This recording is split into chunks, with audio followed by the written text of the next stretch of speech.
Enforcement directorate نے Ernakulam session court میں بتایا کہ پاپولر فرنٹ آف انڈیا نے اپنے بینک کھاتے میں لگ بھگ 100 کروڑ روپے حاصل کیے۔ یہ جانکاری انہیں کیمپس فرنٹ آف انڈیا کے گرفتار شدہ ملکی جنرل سیکرٹری رؤوف شریف کے استفسار کرنے سے حاصل ہوا،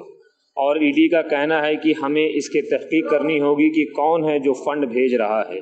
اور ان کا ماننا ہے کہ پچھلے سال دسمبر سے فروری تک چلے اس CAA قانون کے خلاف احتجاج میں خرچ کرنے کے لیے بھی کافی فنڈ حاصل کیا گیا۔